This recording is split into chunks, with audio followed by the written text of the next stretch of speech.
Deep in the heart of Central America lies a land modest in size, yet rich in extraordinary natural wealth. This is Costa Rica, a remarkable tropical jewel filled with astonishing biodiversity and striking environmental beauty.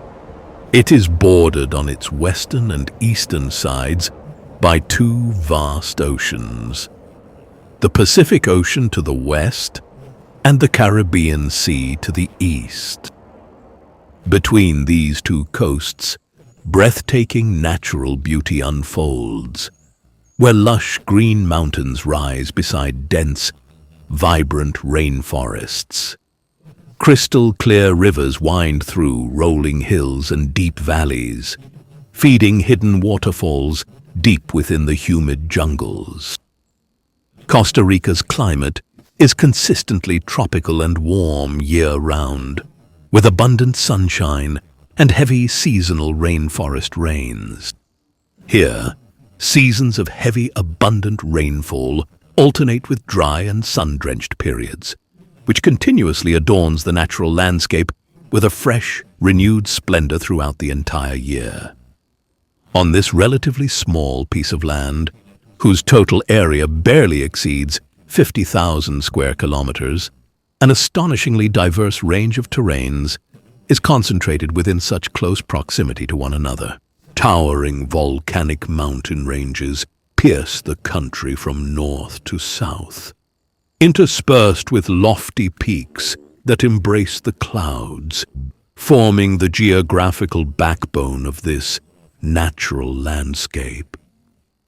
Within these mountains lie volcanoes, some active and others dormant.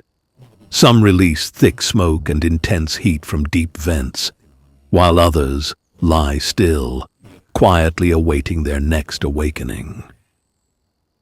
On the slopes of these volcanoes, hot, mineral-rich streams flow alongside bubbling mud pools, releasing dense vapors from deep within the earth. In the low-lying valleys surrounding these mountains, vast and lush tropical rainforests stretch across the land. These forests are among the most biologically rich and diverse ecosystems on Earth. Costa Rica occupies a unique geographical position, as its narrow land bridge connects North and South America. This has long made it a vital corridor for countless species to move between the two continents across vast periods of time. Innumerable species of animals and plants journeyed across this land when the continents were still connected, and they discovered in Costa Rica an ideal habitat and a perfect sanctuary where the north meets the south, and various distinct environments are found in very close proximity to each other. In every corner of this small yet vibrant country, nature reveals its grandeur in striking and diverse forms, earning Costa Rica its reputation as a true paradise on Earth. Natural diversity. In Costa Rica, vastly different ecosystems coexist within remarkably short distances. This small yet incredibly rich land supports an astonishing range of habitats that are rare and exceptional in their diversity. High up in the towering mountain peaks, the chilly forests are completely immersed within the swirling clouds and dense mist, where enormous trees hang low, heavily burdened by a verdant covering of clinging mosses and various lichens. Not a single bare spot can be found upon the branches, for every damp, moss-laden trunk is completely adorned with a profusion of wild orchids, epiphytic plants, and lush ferns, along with countless air plants that cling tenaciously to them, thereby transforming the entire cloud forest into a secret, ethereal realm of suspended, vibrant greenery. Deep within the misty shadows of that ancient forest, the resplendent quetzal bird lies hidden, its feathers gleaming with vibrant scarlet and emerald hues. Its exceptionally long tail gracefully sways with the gentle breeze among the tree branches. It is truly considered one of the most beautiful and indeed one of the rarest birds found in those high-altitude regions of the world. On the lower mountain slopes and across the vast, low-lying plains, the dense, lush tropical rainforests extend, characterized by their magnificent, towering trees and their broad, expansive leaves. In these warm, humid jungles, where the air is heavy with moisture, light and shadow blend beneath towering canopies of leaves. Thousands of plant species and vibrant flowers thrive across every inch of ground. All around, the unseen calls of creatures rise, echoing into the dim green depths above. At dawn, the forest comes alive with birdsong and the distant calls of monkeys. But in the afternoon, the forest rests under the scorching sun, and its tranquility is undisturbed. Apart from the croaking of venomous frogs, the incessant buzzing of insects, and the calls of various birds, these lush rainforests are truly considered among the most abundant habitats on our planet in terms of their incredible biodiversity. They serve as a vital sanctuary for thousands of known life forms and countless others that still await discovery. It is considered one of the last remaining bastions of pristine nature on our planet, in stark contrast to the verdant rainforests, which remain lush and green throughout the entire year. The northwestern regions are characterized by vast arid plains, dotted with dry tropical forests and scattered savanna-like scrubland. During the dry season, when heat intensifies and resources become scarce, many trees shed their leaves. The ground beneath them becomes covered in a wide, golden carpet of dry grasses and brittle, fallen foliage, transforming the landscape into a sunlit, arid expanse. With the arrival of the rainy season, the forests awaken from their long slumber and burst back to life. Trees sprout fresh leaves, and wild plants bloom rapidly, covering the landscape in rich greenery and renewed vitality. Along the coasts and low-lying lands at river mouths, dense mangrove forests grow, forming a green belt between land and sea. The roots of the mangrove trees are intricately tangled, extending like sturdy buttresses in the salty mud. It provides a vital sanctuary for small fish and countless marine creatures within its protective nurseries. It also draws in vast flocks of aquatic birds and marine crabs, which come to forage and reproduce abundantly in these exceptionally rich and fertile habitats. However, the very beaches of Costa Rica themselves offer a truly magnificent and diverse range of breathtaking scenery. On the Pacific-facing coast, furious ocean waves crash against the rocky shores and cliffs, while the Caribbean coast enjoys calm, emerald waters, embracing white sands beneath the shade of towering palm trees. Deep down in the waters, just off those very shores, the vast ocean is alive with an incredible abundance of life. Beneath the surface, colorful coral reefs thrive in warm, clear waters, where tropical fish move among their intricate formations. This vibrant world is shared with sea turtles, dolphins, and a remarkable variety of other marine creatures. Sloth, a mass of greenish-gray fur, hangs without any apparent movement from the high branches of a tall tree. Were it not for a gentle breeze that ripples through its tangled hair, subtly revealing its presence.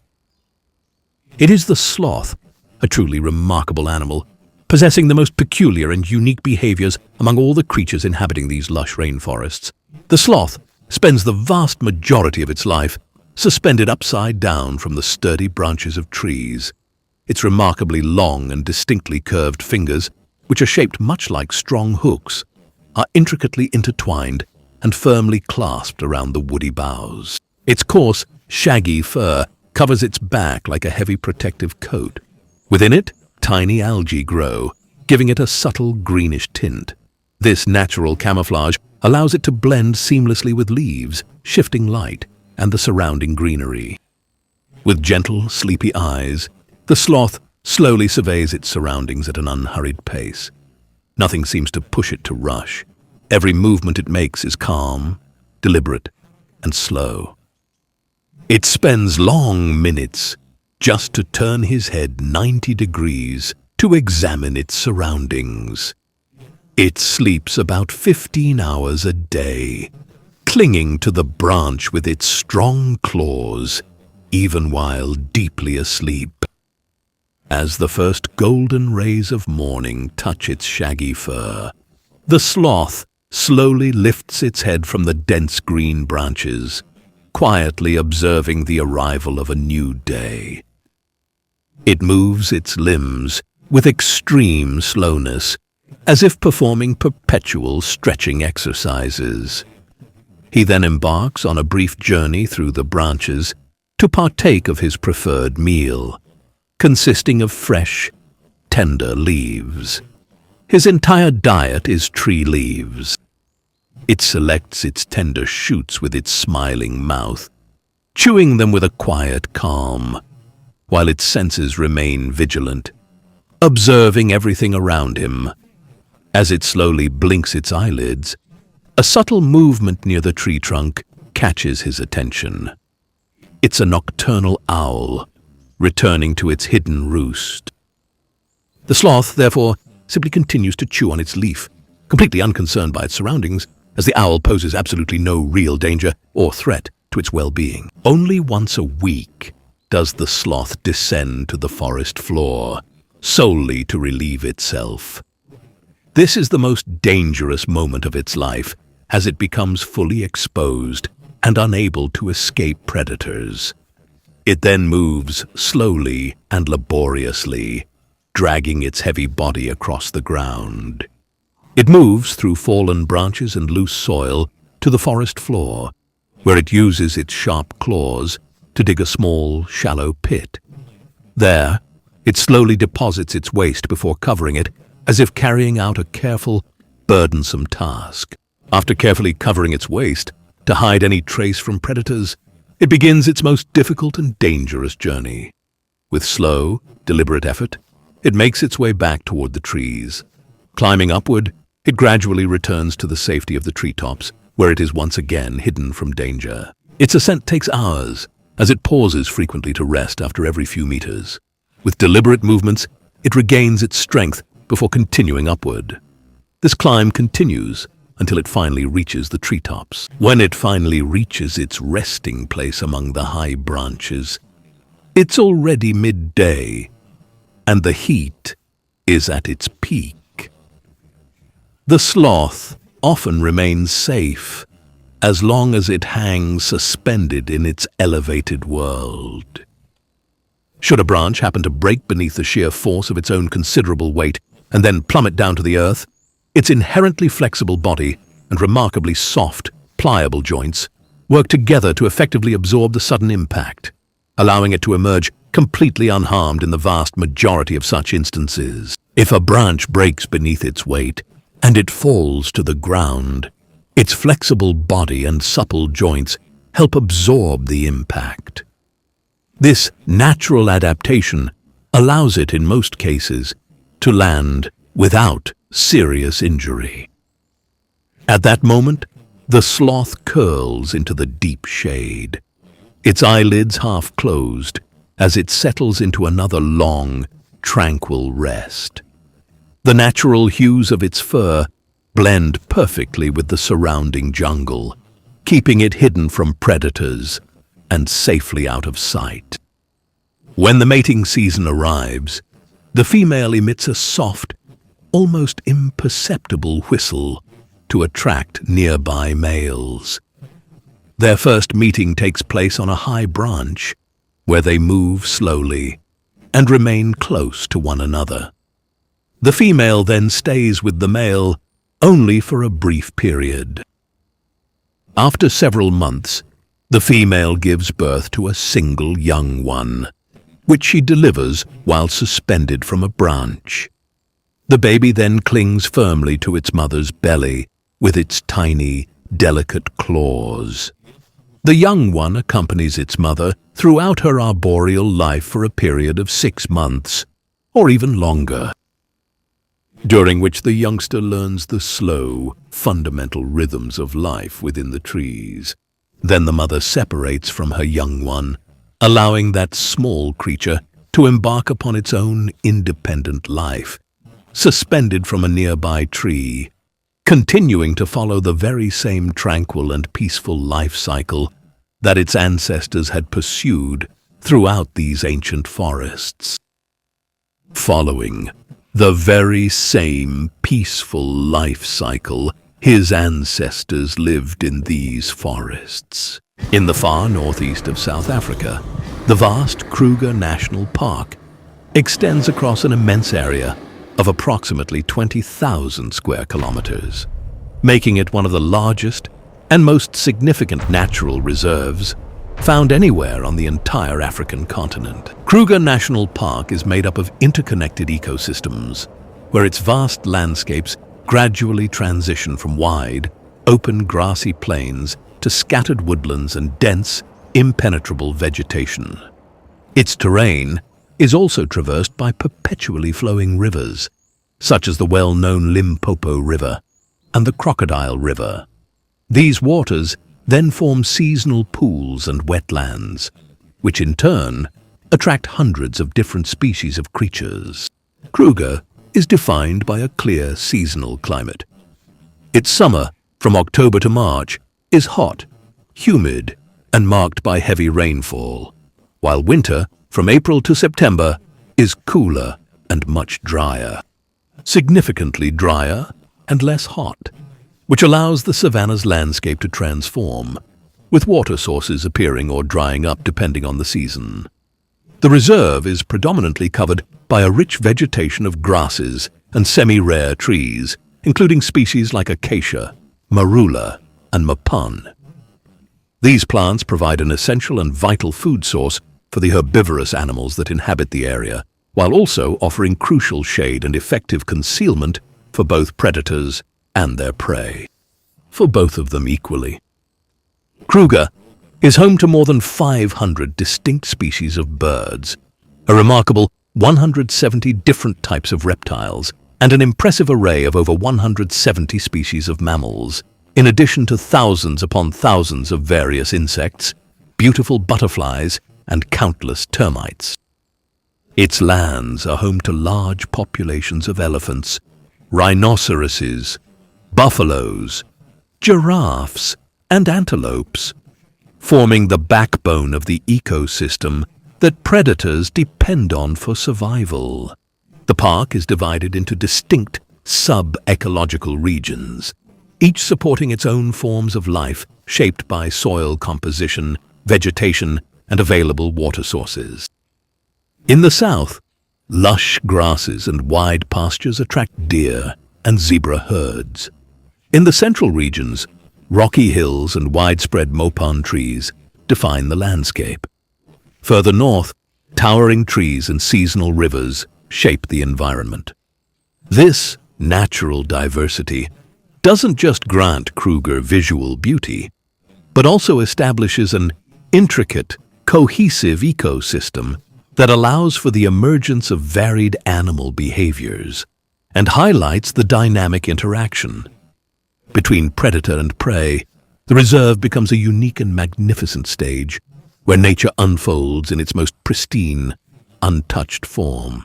The rich and diverse vegetation of Kruger National Park forms the backbone of its intricate ecosystem, providing essential nourishment for herbivores, while also offering shelter, camouflage, and protection, ultimately shaping how both predators and prey are distributed throughout the reserve. Across the vast expanse of Kruger's territory, 3 primary vegetation systems are found: the expansive open grassy savanna, areas of scattered bushland, and dense dry forests. These distinct ecological systems intermingle and overlap, their distribution determined by the specific nature of the soil, prevailing rainfall patterns, and the precise degree of topographical gradient. The savanna constitutes the predominant vegetation cover across most regions of the park and is composed of seasonal grasses that grow luxuriantly and densely during the wet season. Then they wither and significantly recede during the dry season, thus exposing the underlying terrain and greatly facilitating the movement of predators as they pursue and track their prey.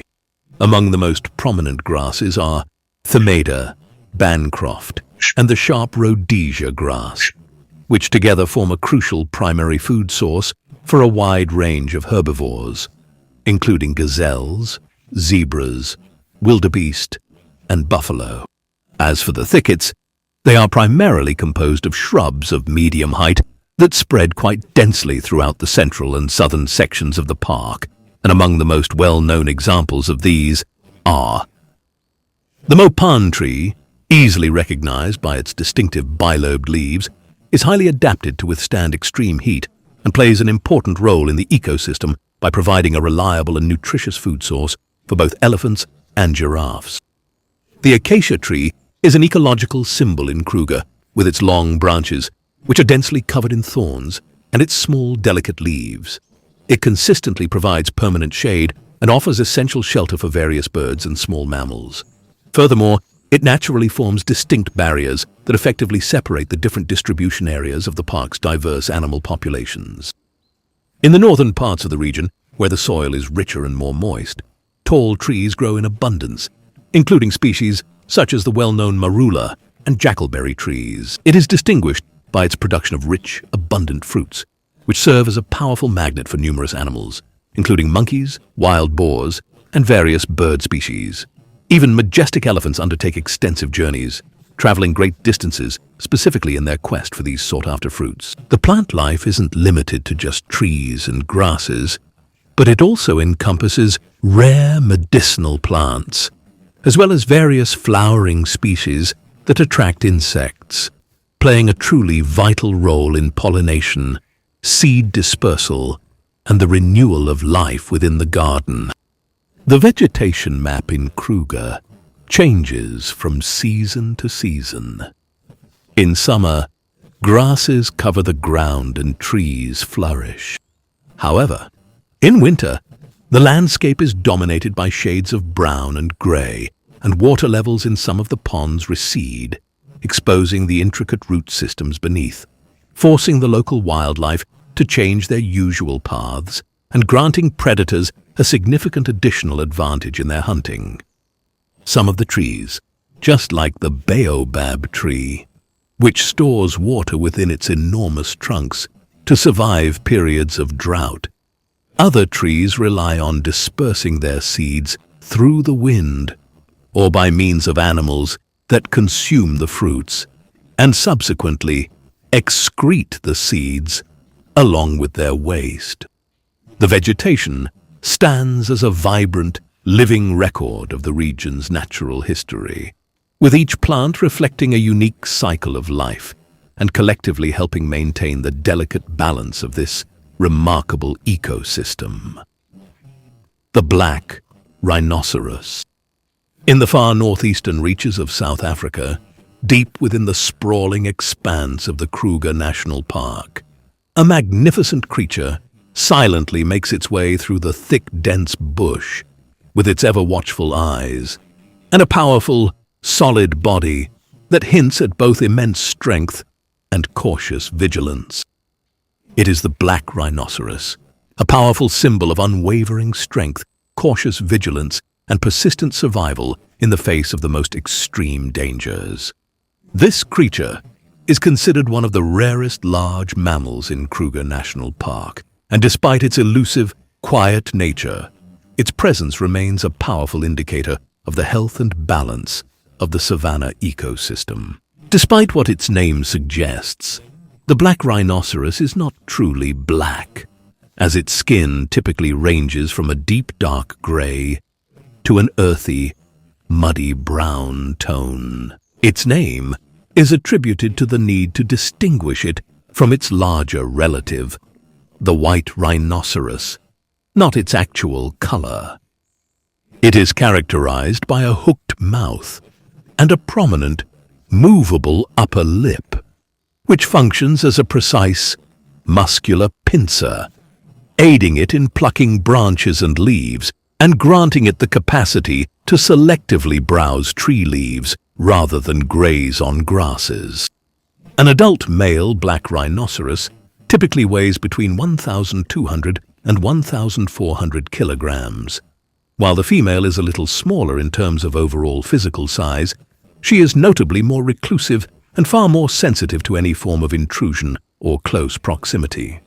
The black rhinoceros is known for its strictly solitary nature. It prefers a solitary life and shows little social behavior, except during mating or when a female is raising her young, which may stay with her for more than 2 years.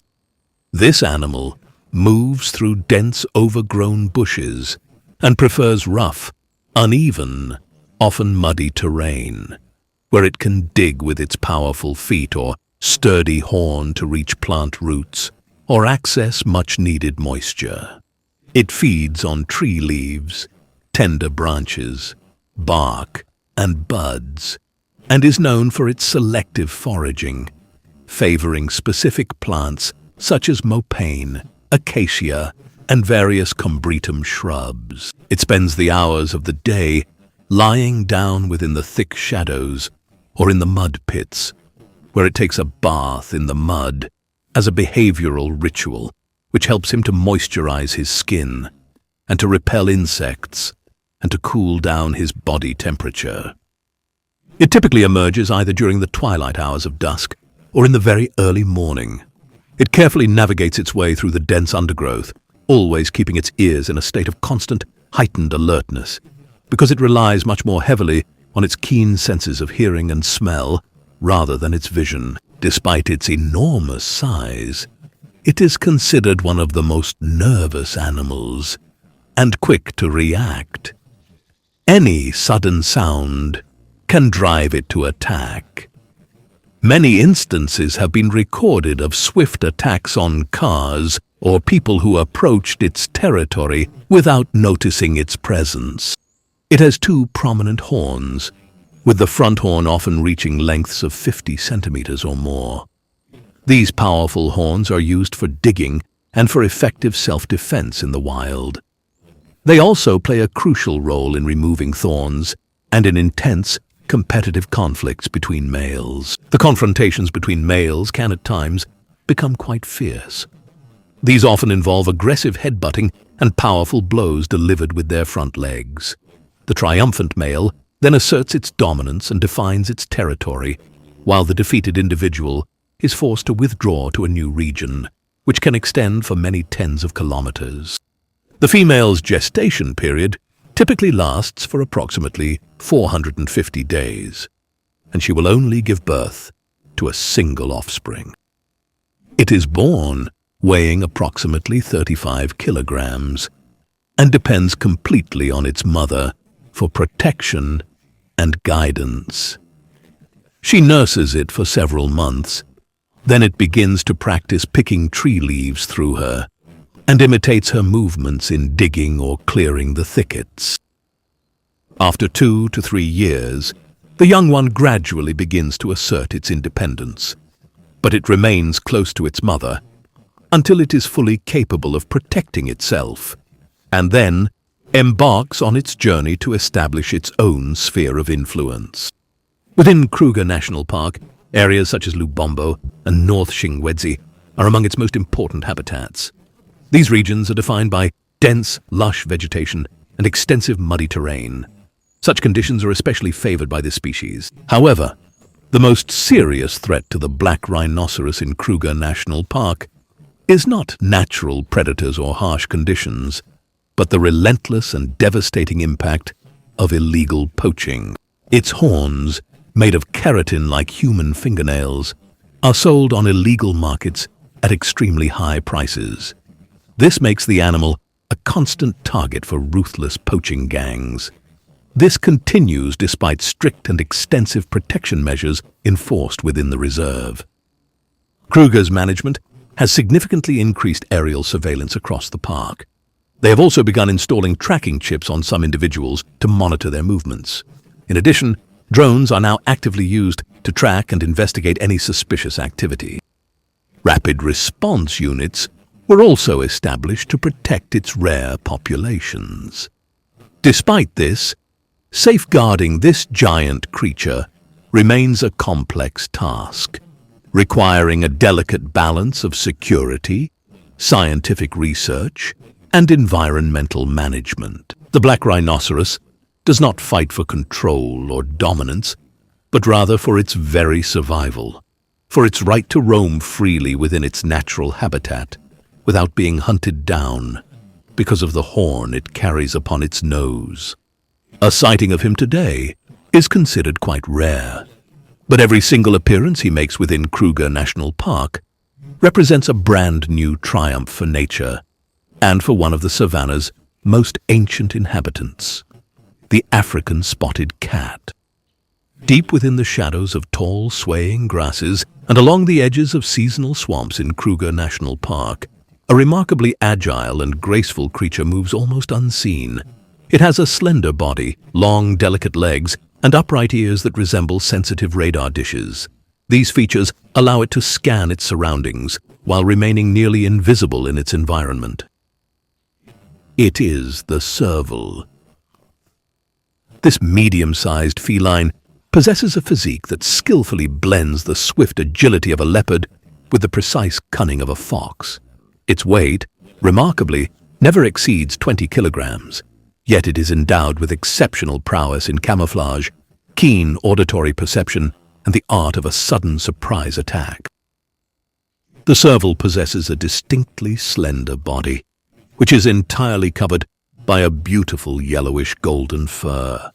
This coat is adorned with numerous irregular black spots, and its back is marked by prominent longitudinal stripes that extend all the way to its relatively short tail. Its ears are large and perfectly round and can move independently to detect even the faintest sounds.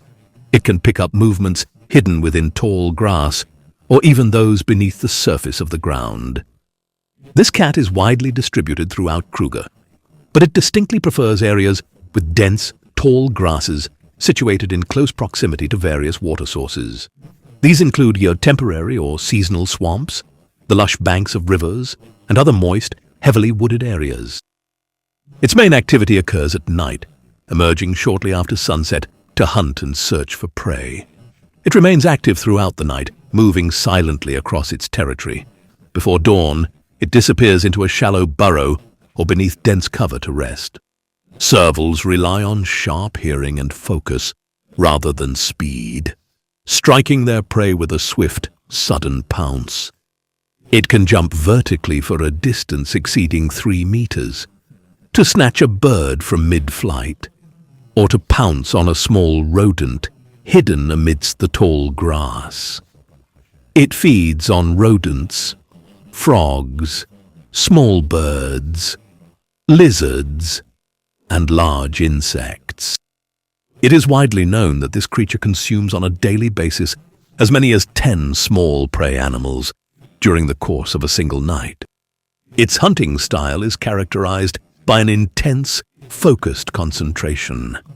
It stands perfectly still for several minutes, then moves slowly, abruptly freezing when it detects the slightest sound or movement, before it pounces with astonishing precision and speed. The serval leads a solitary existence. It is solitary and avoids contact with others, even members of its own kind. Males establish clear boundaries for their territories by spraying urine or by scratching trees, and they avoid direct confrontation with one another by listening to the distinct calls they emit during mating season or as a warning signal. The female typically enters her mating cycle once or twice each year, following a gestation period that lasts approximately 75 days. She then gives birth to a litter of 1 to 3 young in a secure den, often found within tree hollows or nestled among rocks. The mother, nurses her young for several weeks, then gradually teaches them how to hunt. After about 6 months, they separate and begin independent lives, each establishing its own territory.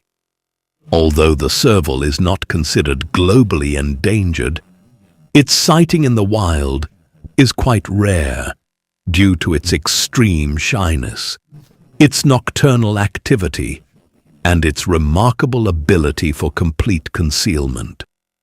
In Kruger, this cat plays an important role in controlling rodent and insect populations, helping maintain the delicate balance of the ecosystem despite its small size and solitary nature. The serval is one of Kruger's most elusive inhabitants, silent and rarely seeking attention or dominance. It moves as a quiet hunter under the cover of darkness, where calm prevails and survival depends on pure instinct and skill. Masai Mara National Reserve is one of Africa's most famous wildlife sanctuaries. Located in southwestern Kenya, it is part of the Greater Serengeti ecosystem, spanning roughly 1,510 square kilometers. The Maasai people, who named the reserve Mara for the mottled appearance of its landscape, have lived in the region for centuries, herding cattle alongside wildlife. From low rolling hills to the steep Syria escarpment, the Mara offers a variety of scenery.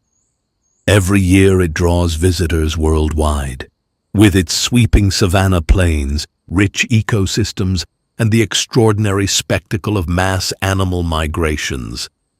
As a protected area, the Mara balances conservation of its biodiversity with tourism and traditional land uses. Geography and landscape. The Masai Mara lies in southwestern Kenya's Narok County, bordered on the south by Tanzania's Serengeti National Park. It is part of the East African Rift System. The western edge of the reserve is defined by the steep Syria Olulolo escarpment, which is an outcrop of the Rift Valley, extending over 50 kilometers in view. This dramatic escarpment stands over 300 meters above the plains below and offers sweeping vistas of the reserve. In the north and east, the protected area gives way to a mosaic of communal lands and conservancies held by Maasai pastoralists. 3 main rivers flow through the Masai Mara. The Mara River, with its tributaries the Talek and Sand rivers. These perennial rivers divide the reserve into seasonal grazing zones and ensure water is available throughout the year. The Mara's terrain is mostly open savanna grassland, with scattered groves of trees and shrubs. To the southeast lie gentle hills and occasional kopjes, rocky hills, while to the west the land rises sharply toward the escarpment. In lowland areas along riverbanks, lush gallery forests of fig, doom palm, and other trees line the waterways. Away from rivers, grass species dominate. The grasses include red oat grass and other bunch grasses that grow up to 1 to 2 meters tall in good rains. Shrubby plants such as acacia, croton, and the aromatic tarcananthus, sneezewood scrub, appear in interspersed patches.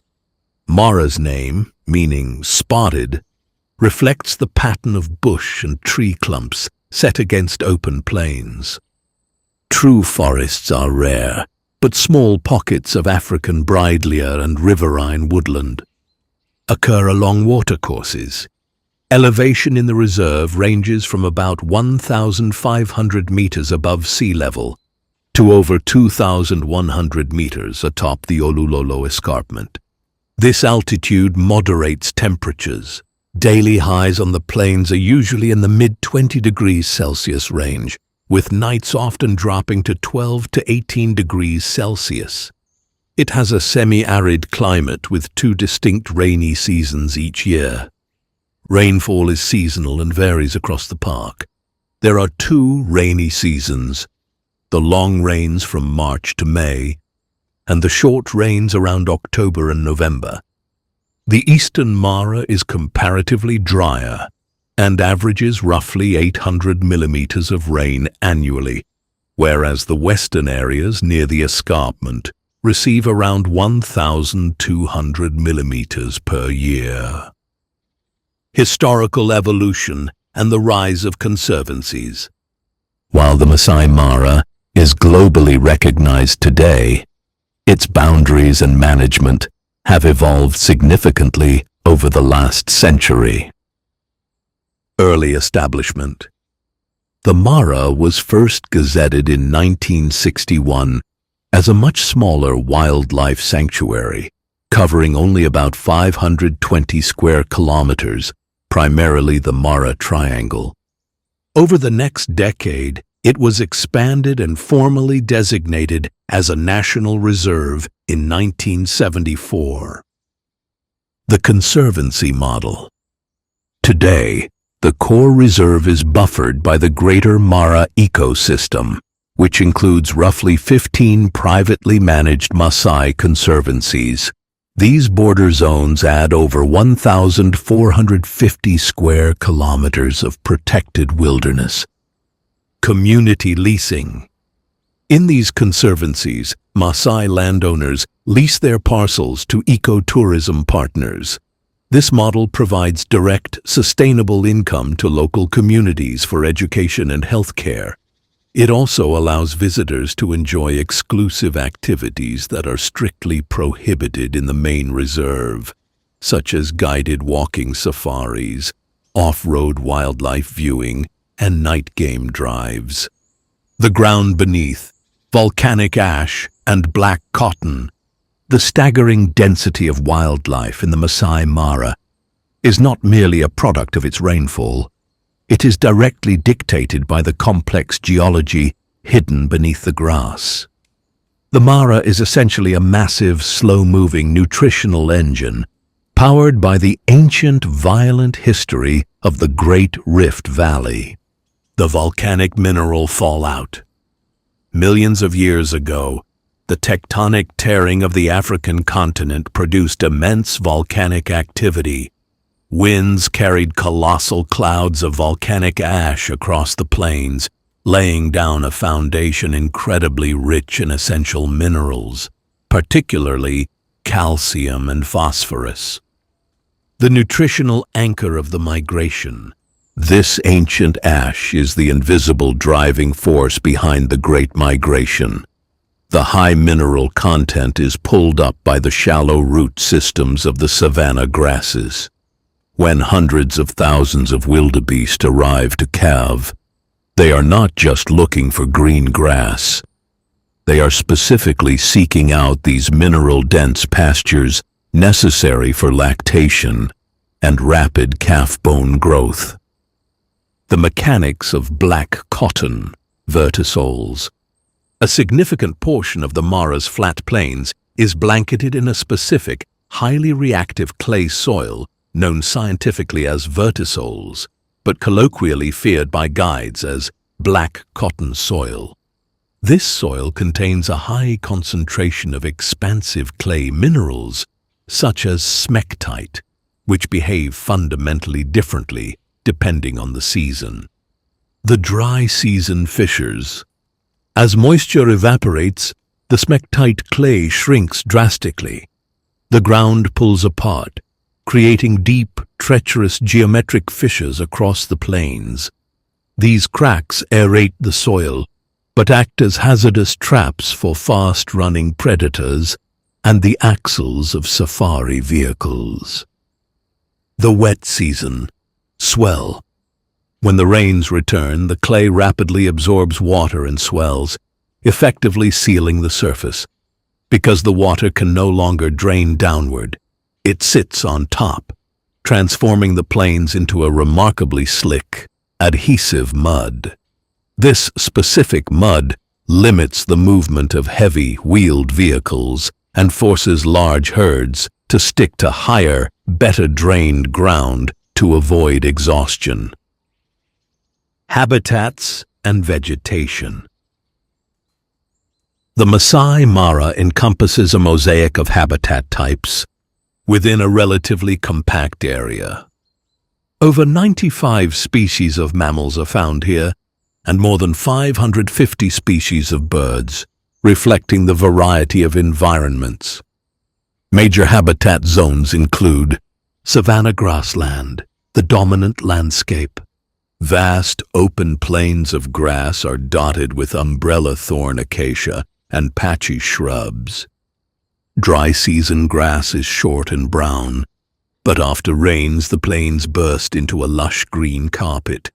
Interspersed among grasses are seasonal pools and depressions that fill with water in wet months, providing grazing grounds even in drier times. Riverine forest. Along the Mara, Talek, and Sand rivers are narrow strips of woodland and swampy thickets. Trees such as fig, ficus, wild date, Phoenix reclinata, dome palm, hyphane, and diverse shrubs form dense canopy over undergrowth of papyrus, sedges, and reeds in some areas. The permanent Musiara swamp, also called papyrus marsh. In the central Mara is an important wetland of papyrus reeds, sedges, and water lilies. These riverine zones remain green year-round and attract many animals during the dry season. Acacia and woodland patches, away from permanent water, scattered savanna woodlands of acacia and commiphora trees occur. Common tree species include umbrella thorn acacia, Acacia tortilis, which stands out on the flat horizon, and red-green acacia, Acacia xanthophylla, near water. Shrubby bushland dominated by euphorbia and dombea can be found around rocky outcrops. Swamps and pans, seasonal and permanent swamps, dot parts of the Mara. Besides the Musiara swamp, other wetlands appear where groundwater and river overflows create marshes. These support aquatic plants and provide grazing for hippos and waterbuck. Dry pans with a clay bottom provide salt licks and dust baths for wildlife when water evaporates. Escarpment. Woodland. The woodlands atop and on the slopes of the Olulolo escarpment host different vegetation. Here one finds dry scrub and acacia bush more suited to higher elevation, as well as patches of indigenous forest on south-facing slopes. Across these habitats, plant diversity is very high. A survey of the Mara recorded over 1,000 plant species, including grasses, flowering herbs, and succulents. After each rainy season, the grasses and wildflowers explode with new growth, and ephemeral flowers bloom in brilliant colors. For example, red oat grass, Themeda triandra, forms the backbone of the grassland, and bloomers like the tissue paper flower, Crossandra subacaulis, and pajama lily, Crinum makawani, add splashes of color. This floral variety provides food and habitat for herbivores, and the many species of insects and birds. Wildlife of the Mara. The Masai Mara is globally renowned for its abundant wildlife. It supports one of the highest concentrations of large mammals on Earth. Overall, the reserve hosts nearly 2.5 million large herbivores and an equally impressive assemblage of predators. This rich fauna is made possible by the productive grasslands and year-round water. Local names aside, Masai Mara is like a living museum of African savanna life. Mammals. Virtually every iconic African wild mammal can be found in the Mara. It is famous for the Great Migration, but even in the off-season there are permanent populations of many species.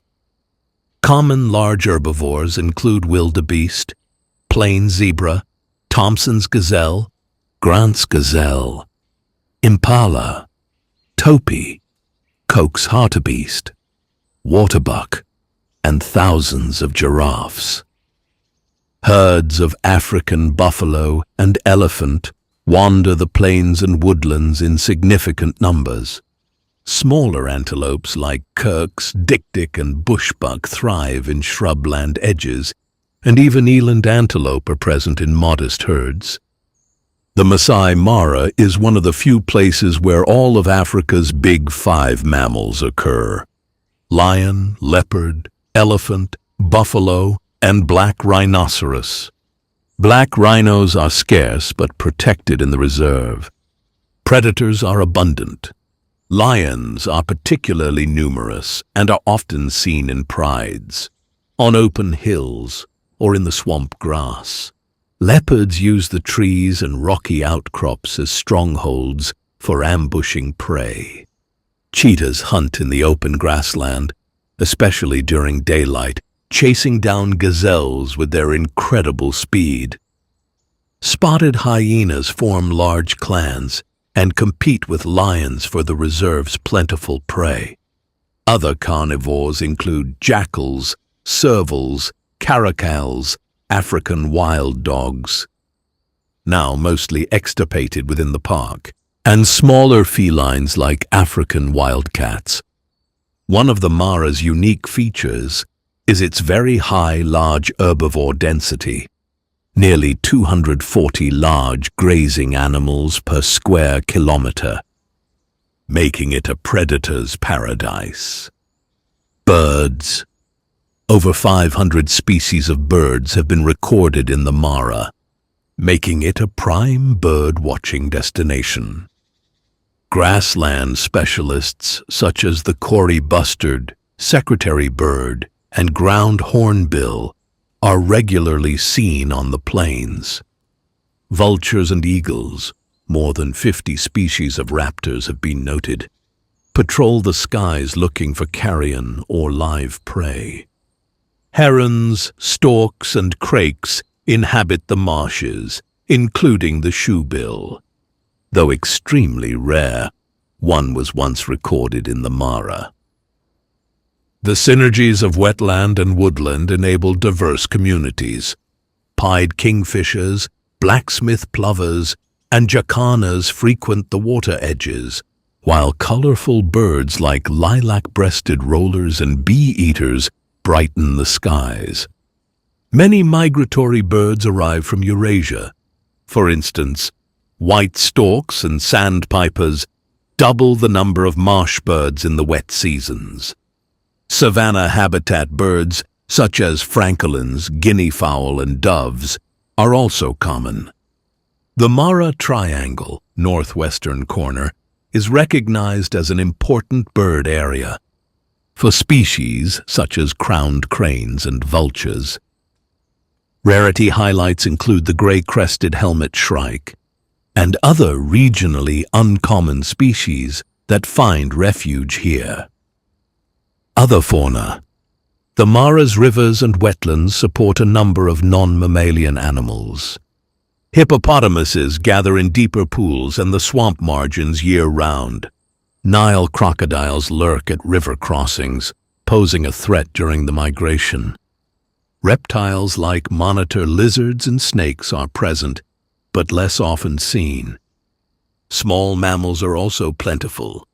Troops of olive baboons and colobus monkeys move through woodland, while nocturnal bush babies, galagos, mongoose, and tree-dwelling hyraxes hide in thick cover.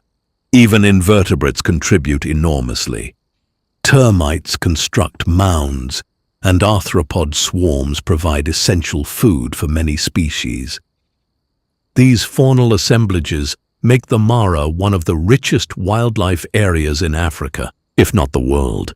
Indeed, the Mara Serengeti ecosystem holds the largest population of plains, ungulates on the planet. It also supports viable populations of several globally endangered species like African wild dog. Outside the protected area, black rhinoceros and many large birds, highlighting its critical importance for conservation. The alarm network, interspecies eavesdropping. Out here on the Great Plains of the Masai Mara, there is a profound illusion of silence. When the wind dies down and the midday heat settles over the tall, golden grasses, the world seems entirely still. But survival in this ancient landscape is not just about who is the fastest or who possesses the sharpest eyesight. It is about who is the best listener. Beneath the sweeping winds and the rustle of the dry earth, a hidden, continuous conversation is happening. It is a highly complex, interspecies alarm network, a shared acoustic language forged by the absolute necessity of staying alive. Every creature here is a sentinel. When a predator begins to move through the brush, it triggers a ripple effect of sound that travels far faster than any lion or leopard can run. But the animals of the Mara do not merely listen for the heavy footfall of a lioness or the rustle of a stalker in the undergrowth. They actively eavesdrop on the panic of entirely different species.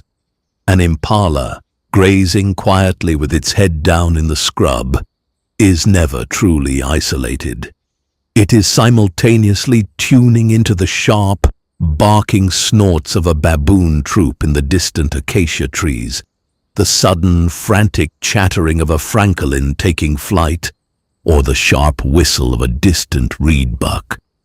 They are tapping into a collective radar, utilizing the eyes of those high in the canopy and those scattered across the horizon.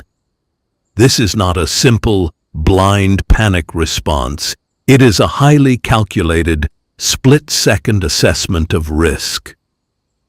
The herbivores of the Mara have learned to decipher exactly which alarms matter to them, translating foreign tongues into a singular, urgent message. They filter out the false alarms and the irrelevant noise of the savanna. If a small mammal sounds a localized alert for a bird of prey, a grazing zebra or a massive water buck might barely flick an ear. The threat simply does not apply to them. But if a species that shares the exact same vulnerabilities, a creature hunted by the very same predators, sounds the alert, the reaction is immediate and electric. They literally weigh the reliability of the informant. They understand the urgency in the pitch, the cadence, and the repetition of the call. A casual warning snort from a gazelle might just mean a hyena is visible but sleeping in the distance. But a rapid escalating sequence of shrieks from a vervet monkey means the stalk has turned into an active ambush. A solitary antelope can gauge the exact distance, direction, and speed of an incoming threat purely by tracking how the wave of alarm calls moves from one species to the next across the savanna. This shared network forces the Mara's predators into an incredibly difficult evolutionary arms race. A leopard hunting in the thicket isn't just trying to hide from the eyes of its chosen prey. It is trying to slip past the collective hearing of the entire woodland. One snapped twig noticed by a completely unrelated bird can ruin hours of patient, exhausting stalking. In this timeless landscape, where the rules of survival were written long before we arrived, a warning spoken by one becomes the salvation of many. It is an invisible, acoustic web that binds the entire ecosystem together, proving that in the wild, No one truly survives alone. The Great Migration, nature's spectacle. Each year, Masai Mara becomes the stage for one of the most famous natural events on Earth, the wildebeest migration. Around July, as rains end in Tanzania's Serengeti, over 1.5 million blue wildebeest surge northward into Kenya. Accompanying them are hundreds of thousands of zebras and gazelles, moving in search of fresh grasses on the nutrient-rich Mara plains. The migration's timing depends on rainfall and grass growth. Typically, the herds arrive in the Mara from July through September, then head back south by November. The journey includes dramatic river crossings. The Mara River's steep banks and deep waters create natural choke points. Wildebeest and other animals gather on the banks, then plunge into the currents together. Many animals are swept downstream, or are taken by crocodiles lying in ambush. Lions and hyenas often stalk the crossings, attacking weakened or delayed animals. These crossings make headlines each year, but they are just part of a larger pattern. The migration is essentially a circular movement driven by the rains. Scientists describe it as a continuous cycle. After the fresh rains and grass shoot up in the Serengeti, the herds move north. When the rains return to the Mara, the animals feed and breed, then start back as southern plains green up again. More than 300,000 wildebeest calves in the Mara ecosystem between February and March, taking advantage of short rains that trigger grazing, though many calves are born slightly outside the reserve. Predators follow this abundance. The Mara often holds the largest concentration of carnivores in Kenya. The migration and resident animals together ensure a dynamic and vibrant cycle of life. Visitors coming for the Mara during migration season witness a world-famous wildlife show, often referred to as the Great Migration, or one of the natural wonders of Africa. Conservation and challenges. While the Masai Mara is a protected reserve, it faces modern pressures. Rapid human population growth around the park has led to expanding agriculture and settlements. Large farms have encroached near the northern boundary, and fences in some communal lands interrupt traditional wildlife corridors. During drought or crop failures, livestock may graze inside the reserve, leading to conflict with wildlife. Illegal grazing, along with poaching for bushmeat and ivory, have been issues at times. Uncontrolled fires can sweep through the grasslands, and off-road driving by tourists can disturb animals. Tourism, however, is also a source of support. Masai Mara's gate fees and related industries bring income to local communities and conservation agencies. Conservation organizations collaborate with the Maasai people to benefit from wildlife. Many parts of the Mara ecosystem beyond the official reserve are now managed as community conservancies, where local landowners receive payments for wildlife protection. The Mara Conservancy, a management body, oversees much of the protected area's daily operations, anti-poaching efforts, and resource use. Strict park regulations limit where vehicles can go and where lodges can be built to minimize habitat damage. As a result of these efforts, many wildlife populations in the Mara have remained stable or recovered. For example, anti-poaching patrols and secure habitats have helped the black rhinoceros numbers gradually increase.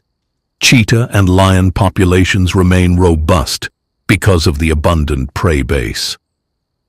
Efforts are also underway to reduce human-wildlife conflict. Some farmers use fortified beehive fences or livestock guarding dogs to protect crops, and cattle from elephants and carnivores. Conservationists emphasize that long-term protection of the Mara requires balancing ecological needs with community welfare. Integrating traditional Maasai practices of pastoralism with wildlife conservation has been part of this strategy, reflecting the historical coexistence in the region. Overall, Masai Mara is often cited as a success story of community-based conservation on the African savanna. It remains largely unfenced, which allows migrations to continue and wide-ranging animals to survive.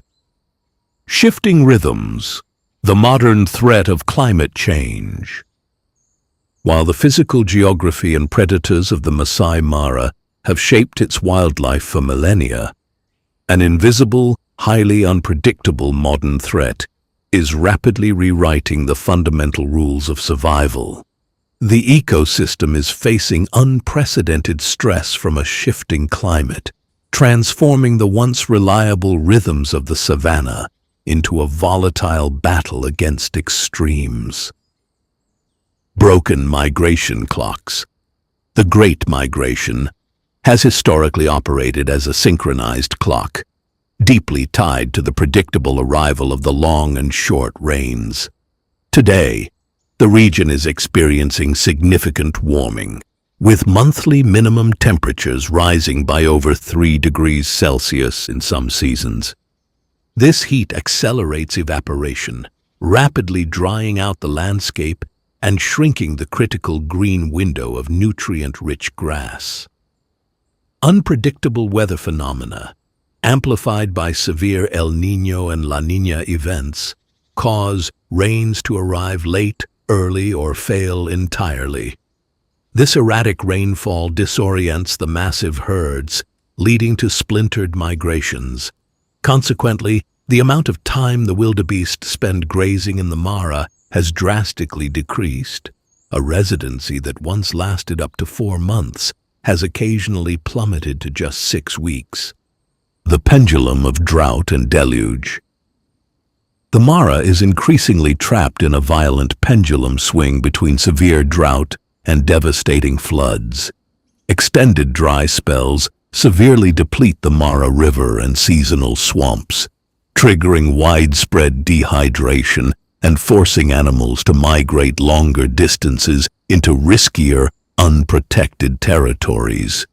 When the rains finally break, they frequently arrive as concentrated, intense downpours rather than slow, soaking showers. These sudden flash floods alter the steep banks of the river crossings, wash away vital topsoil, and cause sudden temperature drops that can prove instantly fatal to wildlife already weakened by prolonged starvation. The shrinking buffer and rising conflict. The ecological strain does not stop at the reserve's borders. It profoundly impacts the surrounding Maasai communities, whose pastoral livelihoods are tethered to the same land.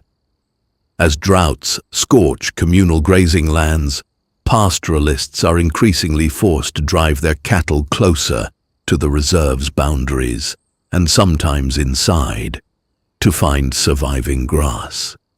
Simultaneously, desperate wildlife wanders into agricultural and settlement areas, seeking water and forage.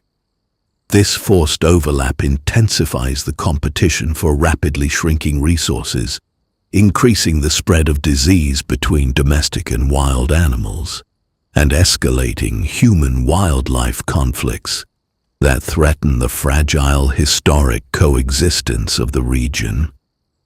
The Masai Mara remains one of the richest ecosystems on Earth.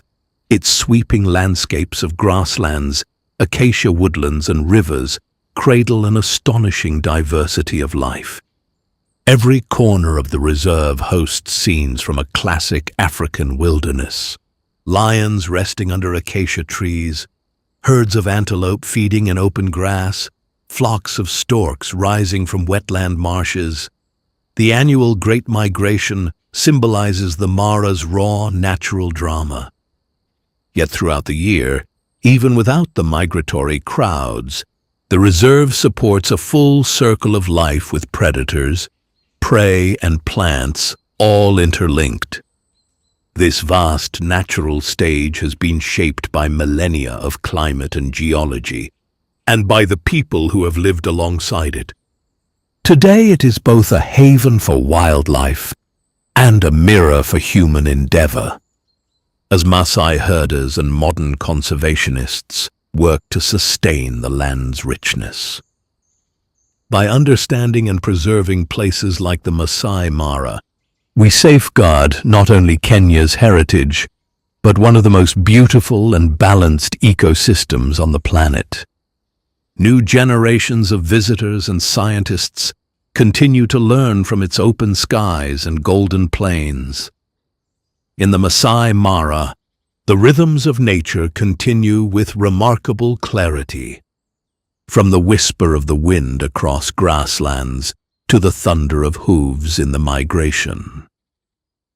This is the story of a wild land that speaks to the soul and invites us to listen to the timeless song of the African savanna. Yellowstone National Park.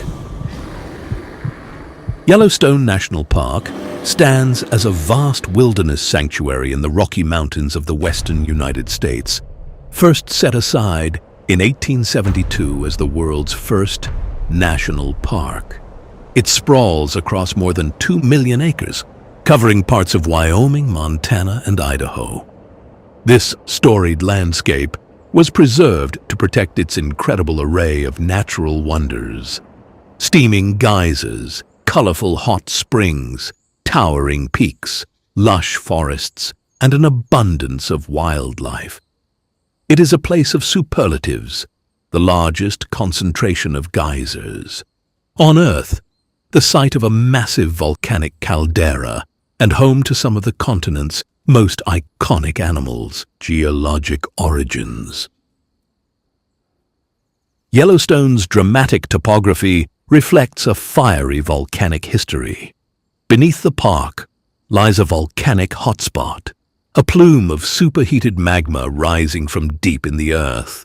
3 catastrophic eruptions occurred here about 2.1 million years ago, 1.3 million years ago, and 631,000 years ago. These massive blasts ejected thousands of cubic kilometers of ash and lava, forging a roughly 30 by 45-mile caldera that defines the park today. Vast flows of rhyolite lava and layers of volcanic ash covered the landscape. Over time, the emptied magma chamber collapsed under its own weight, creating sunken basins now occupied by lakes and canyons. Even today, the Yellowstone magma chamber remains shallow, fueling hundreds of earthquakes each year and feeding the park's famous thermal features. The ground here continues to rise and fall by inches each year as magma and hot fluids shift underground. Glaciers sculpted Yellowstone too.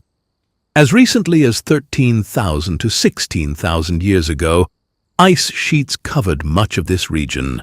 When the glaciers retreated, they carved deep valleys, deposited rounded boulders, glacial erratics, on the plains, and left moraines and polished cliffs. Some high ridges, such as Terrace Mountain by Mammoth Hot Springs, are capped with glacial till, debris that dates back to the last ice age. This icy past explains the park's many alpine lakes and rugged mountain channels. Mountains rise across the park from these geologic forces. To the north and east, the Absaroka Range. Volcanic ridges tens of millions of years old, looms over Yellowstone's interior. Farther south, the Gallatin and Washburn ranges show evidence of faulting and lava flows. The park's high elevation, most of Yellowstone lies above 7,500 feet, brings cool temperatures and heavy snow. Steep peaks funnel meltwater into dozens of rivers, the Yellowstone River, roaring out of Yellowstone Lake and plunging over the 308-foot Lower Falls, is a testament to these sculpting forces. Over millennia, rushing water has cut the Grand Canyon of the Yellowstone River, a steep canyon of rhyolite rock streaked in yellow, red, and white, revealing layers of the park's fiery history. Geothermal wonders. Yellowstone preserves the most extraordinary collection of hydrothermal features on Earth. More than 10,000 hot springs, mud pots, steam vents, and geysers dot the landscape, testifying to the heat and magma below. Here, rainwater and snowmelt seep deep underground, are heated to near boiling by the Yellowstone hotspot, and then race back to the surface in fantastical displays. Among these, the most famous is Old Faithful Geyser, which reliably erupts every 60 to 110 minutes, shooting a 100-foot column of water and steam skyward. But Old Faithful is just one of hundreds of predictably erupting geysers clustered in the Upper Geyser Basin. In fact, this 1 square mile contains over 150 geysers, more than any other place on Earth. Other geysers, like Steamboat Geyser, the world's tallest active geyser, and Fountain Geyser, erupt sporadically, sending boiling water tens of feet into the air. Hot springs are everywhere too. Broad pools of turquoise water bubble and swirl in alpine settings. For example, at the Midway Basin, where Grand Prismatic Spring spans 370 feet across with vividly banded colors. Brilliant blue at the center, it fades through green and orange to rust at the edges as different heat-loving microbes thrive at different temperatures. These microbial mats create rainbows of color. Mud pots bubble nearby where steam mixes with clay, creating acid slurries that churn and hiss. Everywhere the air is thick with steam and the smell of sulfur, and the ground is honeycombed with sinter terraces and mounds of geyserite, deposited silica. Mammoth Hot Springs in the north is famous for its travertine terraces, dazzling white and orange stair-step formations where calcium-rich hot water has dissolved limestone on its way up, then left behind mountains of mineral deposits. These terraces are constantly changing. You can watch them grow or wink out over the seasons as water flows shift. Millions of heat-loving microorganisms call these scalding waters home. Tiny yellow and orange bacteria line the edges of springs, thriving where most life would perish. Though we cannot see them without a microscope, these thermophiles create the hot springs' vibrant colors and help scientists understand life in extreme environments. The geothermal basins teem with these unseen communities, which glow under special light. Steam vortices swirl in cold dawn air, and gulls and bison sometimes graze right up to the boiling pools. Wildlife even uses this warmth. In winter, the ground under some hydrothermal areas stays bare of snow, giving elk, bison, and other animals patches of exposed earth to stand on. Rangers often caution visitors that the thin crust around these features is dangerous. It can crack, dumping an unsuspecting person into boiling water. Hot springs and terraces. The park's hot springs range from serene pools to dramatic plunges of water. West Thumb Geyser Basin, on the shores of Yellowstone Lake, looks almost like a tropical lagoon from above. Deep holes of azure water mingle with bubbling mud pots, all set against pine forests. Excelsior Geyser Crater, now mostly silent, once blasted water 300 feet high and still quietly pours 4,000 gallons per minute into the Firehole River. Many springs are clustered in basins along the Firehole and other rivers, creating surreal wet worlds. Travelers, often feel transported to another planet when walking among them. The stepped terraces at Mammoth Hot Springs are among Yellowstone's most unusual sights. Instead of the colorful rainbow pools of other basins, here, calcium carbonate-laden waters have built towering staircases and pinnacles. Some terraces are tinted orange or green by microbes, others are bleached white. Because the water here flows through old limestone rather than rhyolite, it carries dissolved carbonates to the surface. As the water cools, the carbonates precipitate out in intricate patterns. These formations shift slowly. A spire might form overnight, then vanish when the water's chemistry changes. The dynamics of these springs mean that from year to year, entire terraces can migrate, grow, or even dry up. All these springs remain active reminders of Yellowstone's volcanic heart. We may assume geysers like Old Faithful are eternal, but each basin is a living system slowly changing. New features erupt, old ones fall silent, and conduits open and close beneath the surface. Geologists and park staff constantly monitor these thermal areas, but to visitors, they retain the air of mystery and wonder that inspired Yellowstone's creation as a park.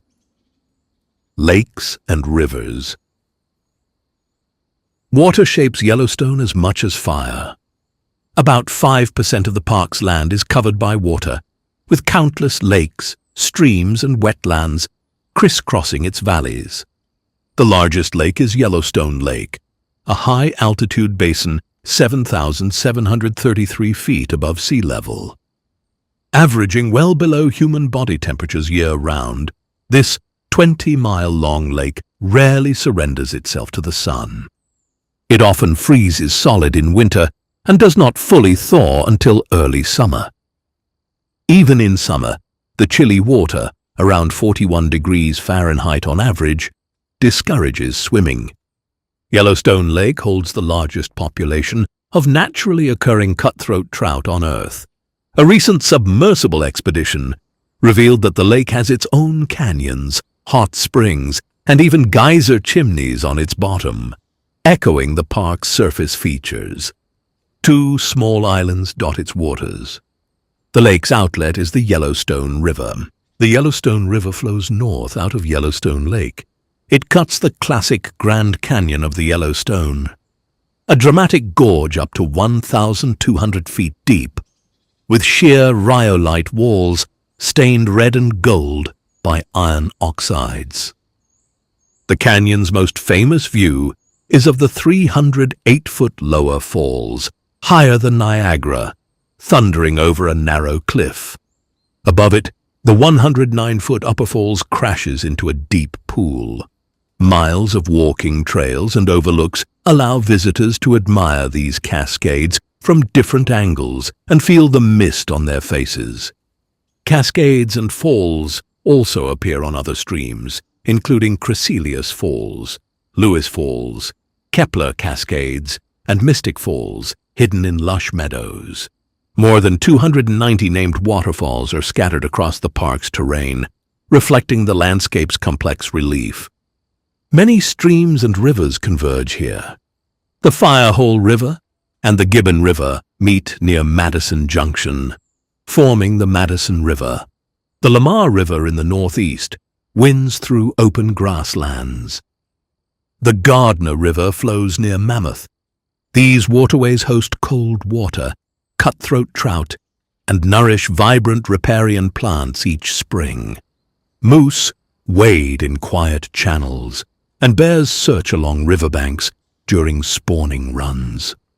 The headwaters of the Snake River begin near Yellowstone's southern boundary, linking the park to broader western watersheds. Over millennia, these rivers have carved valleys through volcanic bedrock, creating fertile corridors of willow and cottonwood that attract diverse wildlife. Canyon and waterfalls. One of Yellowstone's most iconic landscapes is the Grand Canyon of the Yellowstone. Here, The Yellowstone River has carved a striking canyon with walls of rhyolite rock, ranging in hue from pastel yellow to pink and deep red, colored by mineral oxidation and hydrothermal alteration. Lookouts, such as Artist Point and Inspiration Point, offer sweeping vistas of the canyon and its waterfalls. The canyon stands as a vivid meeting point of fire and water. Volcanic forces formed the rock, and flowing water shaped it into its present form. Lower Falls dominates the panorama. More than 200 feet of water plunge into a frothy chasm. The roar can be heard from far along the rim. On cloudy days, rainbows arc through the drifting mist. Elsewhere, Mystic Falls tumbles about 70 feet near Biscuit Basin in a quiet, forested setting. Away from main roads, hikers may encounter smaller waterfalls such as Wraith Falls. Each cascade differs in character. Some descend in steep stair steps of white water.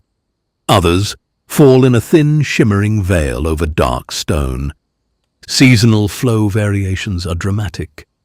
Summer thunderstorms can swell streams suddenly.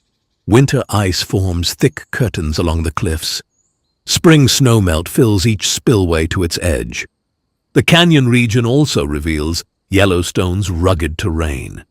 This area once experienced intense underground heat, and the cooling volcanic rock fractured into crumbly cliffs. Steam vents rise from cracks in the canyon walls, and remnants of ancient hydrothermal deposits cling to some ledges. In early spring, sheltered pockets hold lingering snow beside new grasses. Archaeological evidence along the lakeshore below the canyon shows that indigenous peoples lived and traveled here thousands of years ago, fishing and hunting long before the park was established. Today, the canyon remains one of Yellowstone's most visited destinations. Millions pause each year to witness its scale, color, and movement, forests and flora. Yellowstone's forests cloak much of the park. Roughly 80% of its landscape is covered in conifers. Lowlands and river valleys often feature lodgepole pine woodlands. These tall, straight pines dominate the canopy across millions of acres. On exposed ridges and high slopes, Engelmann spruce, subalpine fir, whitebark pine and limber pine form dense stands or scattered krumholz near tree line. In the northern part of the park, Douglas fir grows in warmer microclimates along rivers such as the Gardner. Its thick bark allows it to withstand low-intensity fires, and some groves still bear scars from burns that occurred more than a century ago. Mountain slopes also hold aspen groves, particularly where past fires have opened clearings. In these open areas and nearby meadows, summer brings carpets of wildflowers. Blue lupine, Indian paintbrush, and bright yellow glacier lilies add vivid color to the undergrowth. The forest understory includes shrubs of willow, choke cherry, and serviceberry, especially along streams. Sagebrush grasslands occupy the lowest valleys and glacial basins. In spring, these broad expanses turn green with fresh grasses, providing important forage for elk and bison. By late summer and autumn, golden grasses and russet shrubs spread beneath wide skies. More than 1,300 native plant species grow within Yellowstone. They range from delicate alpine forget-me-nots in high tundra to tall wetland vegetation in marshy meadows. Vegetation zones shift with elevation. Near Mammoth Hot Springs, willow and poplar thickets line the banks of the Gardner River. Farther south, and higher in elevation, lodgepole forests transition toward alpine meadows near summits. These plant communities form the foundation of Yellowstone's food web. They nourish herbivores and provide shelter for small mammals and birds. Fire is a natural part of this ecosystem. Every few decades, lightning ignites forest fires that clear old growth and help lodgepole pine germinate. Their cones open in heat. Many meadows in Yellowstone owe their existence to such burns. Park rangers now let fires burn under supervision in natural cycles. Recognizing T had a mosaic of burned and unburned areas increases biodiversity. The result is a patchwork: young green stands, old scorched skeletons, and mixed-age forests. In autumn, the foliage changes too. Cottonwoods along rivers turn gold, and willows flush red, framing the evergreen backdrop. Snow blankets much of the park by winter, yet some trees keep color. The juniper and mountain mahogany in valleys, or the autumn berries of hawthorn under snow. Wildlife. Yellowstone is celebrated for its rich wildlife, second in fame only to its geysers. Large herds of elk and bison roam the open valleys. In summer, meadows echo with the bugling calls of thousands of elk. Bison move slowly across the high plains, their massive shoulders rolling as they wander through grasses and drifting clouds of insects. The Yellowstone bison herd is the largest wild, free-roaming herd in the United States. Several thousand animals spread across the park's valleys, and each spring many calves are born among the herds. Pronghorn graze across the sagebrush flats. Yellowstone is one of the few places where these remarkably fast animals still move across wide landscapes in long seasonal migrations. In forest clearings and along quiet rivers, mule deer often appear among the grasses and shrubs. Occasionally, a moose may be seen feeding among willows in wet meadows or slow-moving streams. Above the valleys, in rugged limestone outcrops and steep slopes, bighorn sheep stand balanced on narrow ledges, moving across cliffs with remarkable agility. Predators and bird life. Predators include the majestic grizzly bear and its smaller relative, the American black bear. Both feed on a wide range of foods, from berries and insects to fish and carrion. Yellowstone's bears are accustomed to the presence of people, yet they remain extremely powerful animals. Visitors are warned to keep a safe distance and to observe bears only from vehicles or under the supervision of experienced guides. Coyotes and gray wolves patrol the valleys and forests. The gray wolf was reintroduced to Yellowstone in 1995 after an absence of roughly 70 years. Today, several packs roam across the park. They hunt elk and other prey, influencing the balance of the ecosystem. Researchers have noted that willow and aspen along many streams have begun recovering as wolf predation reduces heavy elk browsing. Cougars also inhabit the park, although they are rarely seen. Smaller carnivores share the landscape as well. Foxes, lynx, wolverines, river otters, martens, and badgers each occupy their own ecological role within Yellowstone's complex web of life. Bird life is equally abundant. Nearly 300 species have been recorded in the park. Eagles and hawks circle above open valleys. Ospreys plunge into rivers in search of fish. Along lakeshores, sandhill cranes and pelicans move across wetlands and shallow water. Within the forests, the air fills with the songs of warblers, thrushes, and sparrows, while woodpeckers drum on hollow trunks. Yellowstone's waterways are rich with fish. 5 native species inhabit its rivers and lakes, including the Yellowstone cutthroat trout and several types of native minnows. Cutthroat trout migrate into small streams during spring snowmelt to spawn. During this period, bald eagles and ospreys gather in large numbers to feed on them, especially near Fishing Bridge. In recent decades, however, the introduction of lake trout has placed pressure on the cutthroat population, in Yellowstone Lake. Conservation teams work actively to reduce lake trout numbers and protect native fish during spawning seasons. Across Yellowstone, every habitat supports life. From high ridges to wet meadows, animals move through a landscape shaped by water, fire, and seasons. At dawn, elk and bison graze across open grasslands. By midday, coyotes may trot along distant hills. At night, owls call from pine branches while wolves howl across the valleys. Lamar Valley and Hayden Valley have become well-known locations for observing wildlife across broad open plains. During winter, conditions grow harsh. Bison and elk migrate toward lower elevations and dig through snow to reach buried grasses. Predators follow these herds, seeking weakened prey. Grizzly bears spend the cold months in dens among rocky slopes.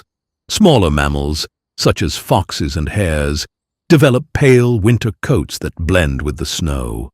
Wolves continue to hunt across frozen landscapes. When spring finally arrives, newborn fawns and elk calves appear, and Yellowstone once again fills with movement and birdsong. Secrets and wonders of the Amazon. The vast Amazon basin. The Amazon has captured human imagination as a place of staggering beauty and grave danger. It is Earth's largest tropical rainforest and river system, spanning more than 6.1 million square kilometers, about 2.4 million square miles, roughly 40% of South America. This vast basin extends from the Andes in Peru and Ecuador to the Atlantic coast of Brazil, crossing parts of 9 countries in all. The scale is immense. Roughly 1/5 of the world's flowing fresh water is contained here, and about 60% of the planet's remaining tropical rainforest lies in the Amazon basin. Scientists estimate that approximately 1 in every 10 known species on Earth can be found in this region, making it one of the richest biodiversity hotspots on the planet. Climate and river systems. The Amazon basin has a hot equatorial climate with high humidity and heavy rainfall. The region generally receives 1,500 to 3,000 millimeters of rain per year. Thousands of rivers and streams crisscross the basin, draining toward the Atlantic. The Amazon River itself begins high in the Peruvian Andes, above 5,500 meters elevation, and flows more than 6,400 kilometers to the Atlantic. Because the land is very flat, the river drops only about 1.5 centimeters per kilometer on average, so it moves slowly across the floodplain. Despite its gentle slope, the Amazon has the greatest freshwater discharge of any river, around 219,000 cubic meters per second on average, sending roughly 1/6 of the world's river water into the ocean. In the dry season, the main channel may be only 4 to 5 kilometers wide, but in the peak flood season, it can expand to more than 50 kilometers across, flooding the forest for miles. Each year, this flood pulse turns millions of hectares of forest into lakes and wetlands, called Várzea and Igapó, profoundly reshaping the landscape. Terrain and landscapes. The Amazon basin contains a surprising variety of terrain. Elevations range from sea level along the Atlantic coast to over 6,000 meters in the Andes, but most of the basin is flat lowland. About 30% of the basin is seasonally or permanently flooded, including mangrove swamps and so-called whitewater, Várzea, and blackwater, Igapó, flooded forests, while the rest is upland, terra firme rainforest that rarely floods. Scattered white sand savannas, palm wetlands and bamboo thickets occur in some regions. Annual rainfall varies widely. Parts of the Amazon get more than 7 meters of rain per year, while drier areas might see only 1 or 2 meters. Overall, the Amazon is a mosaic of dense forests, wetlands, and open areas. Flora of the Amazon. The Amazon's plant life is not just lush. It is structured, strategic, and constantly negotiating for light, water, and space. To understand the forest, it helps to see it as an architecture built by plants, layer by layer, from the dark soil to the sunlit crowns. The forest as layers. And why light rules everything. Most sunlight is captured high above the ground. A large share of the forest floor lives in permanent shade. So many plants have evolved growth styles that treat light like a rare currency. At the top are emergent trees, the tallest individuals that rise above the main canopy and absorb the strongest sun and wind. Below them is the canopy itself, a continuous roof of crowns where most photosynthesis happens and where a major share of the forest's flowers, fruits, and animal interactions take place. Then comes the understory, a world of filtered green light, slower growth, and leaves shaped to catch every available photon. On the floor, seedlings and shade-tolerant herbs wait for opportunity. When a large tree falls, it creates a sudden gap, and that gap becomes a temporary arena where fast-growing pioneer plants race upward. This cycle of gaps and regrowth is one reason the Amazon holds so many different plant strategies at once. The hidden foundation. Soils that look poor, yet support a giant forest. A common surprise is that much of the Amazon's soil is not especially rich in nutrients.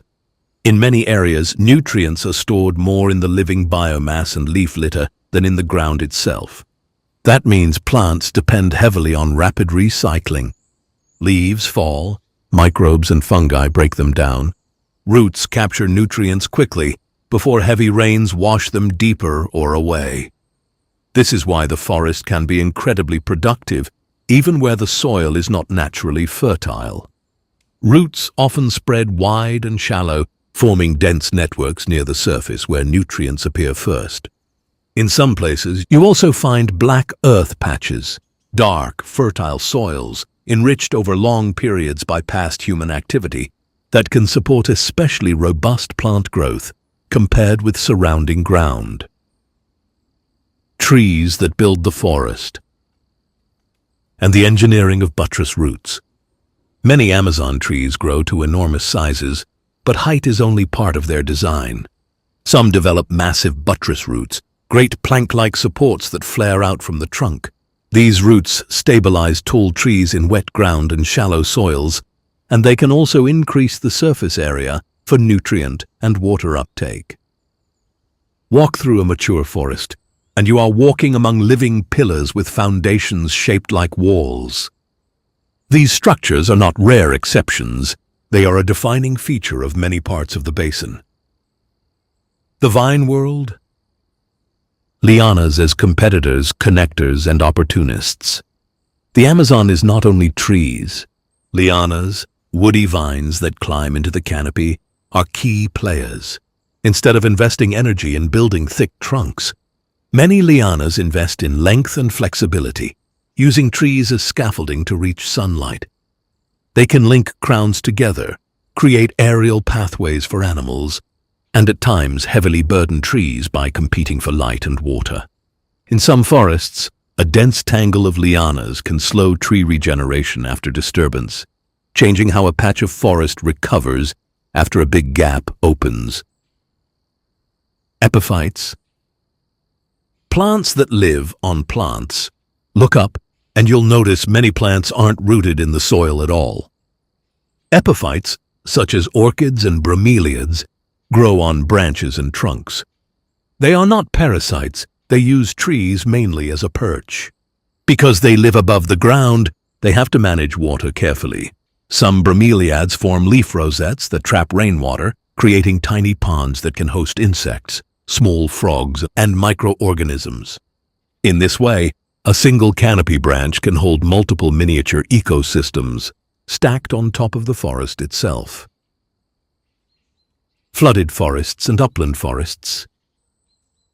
Different flora for different water worlds.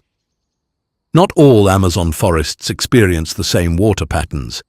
In upland terra firma forests, trees and understory plants are built for steady ground conditions, and they may never be submerged.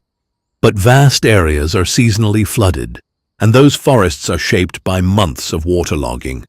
In whitewater floodplains, the river brings sediment and nutrients, and plants often grow quickly in fertile deposits. In blackwater flooded forests, the water can be more acidic and nutrient-poor, and plant communities differ accordingly. The annual flood pulse changes everything.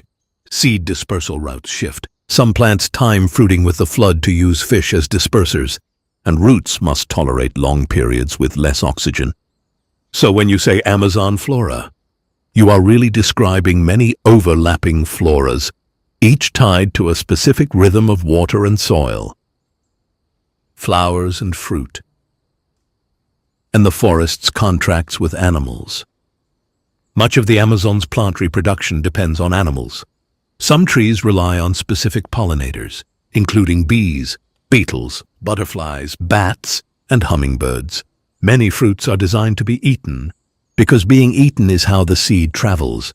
Monkeys, toucans, macaws, tapirs, and fish all contribute to dispersal in different habitats. You can think of the forest as a web of agreements. A plant offers nectar or fruit, an animal provides pollination or transport. These relationships can be highly selective, so the loss of one animal species can quietly affect the reproduction of certain plants, even when the trees still appear healthy for years. Iconic and economically important plants. Some Amazon plants are famous worldwide, but their real significance is how they fit into forest life. The Brazil nut tree is a towering species that can live for centuries, producing heavy fruit pods with large seeds. Its reproduction is linked to forest integrity, because it depends on pollinators and the wider ecosystem around it. The rubber tree, once at the center of a global economic rush, produces latex as part of its natural biology. But large-scale extraction histories also reshaped human settlement patterns in parts of the basin. Cacao, the source of chocolate, often grows in shaded conditions and produces pods directly from its trunk, a growth style that can make fruit accessible to certain pollinators and dispersers. And palms, in many areas, are foundational. Some palm species dominate certain landscapes, provide key foods for wildlife, and supply humans with materials for shelter and daily life. Defense without drama, chemistry, texture, and timing. Plants in the Amazon are under constant pressure from insects, fungi, and hungry mammals. So many species invest in defense, tough leaves, thorns, and a wide range of chemical compounds that deter feeding or infection.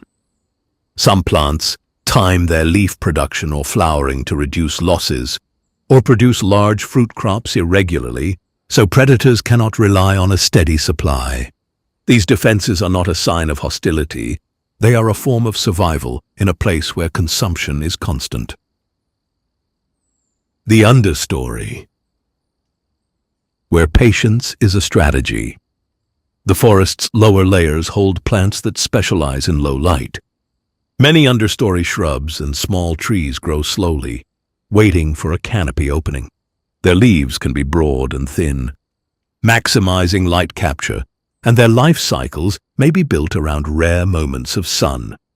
Ferns, aroids, and shade herbs occupy niches close to the ground, while seedlings of giant canopy trees can persist for years, barely growing, but staying alive until conditions change. This quiet persistence is one of the Amazon's most overlooked plant strategies. Indigenous knowledge and forest management. A human layer in the botanical story.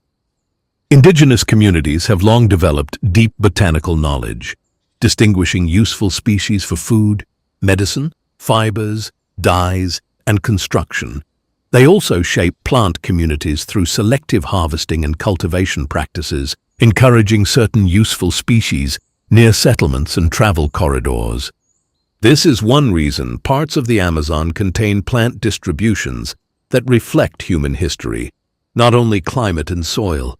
The forest in many places is both wild and culturally influenced, and understanding its flora includes understanding that long relationship. So when we speak of Amazon flora, we are not talking about a lot of plants. We are describing an organized living system built from layers of light, shifting water, rapid nutrient recycling, and countless relationships with animals and people. And as we move from plants to wildlife, we will see that many of the Amazon's most dangerous and most beautiful stories begin here, in the green architecture that makes everything else possible. Wildlife of the Amazon: beauty, power, and risk in a living system. The wildlife of the Amazon cannot be understood as a collection of isolated species. It is a layered, interconnected system where every river bend, canopy branch, and patch of forest floor hosts its own community. Here, abundance does not mean safety, and beauty often exists beside real danger. Scientists estimate that roughly 10% of the world's known species live within the Amazon basin. This includes thousands of mammals, birds, reptiles and amphibians, fish, and an even greater number of insects and invertebrates.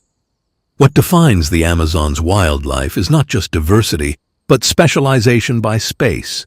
Different heights of the forest, different water types, and different soil conditions create separate worlds that overlap, but do not function identically. Life in the canopy: aerial pathways and hidden predators. High above the ground, the canopy forms a continuous green platform stretching for kilometers. Many mammals rarely descend to the forest floor.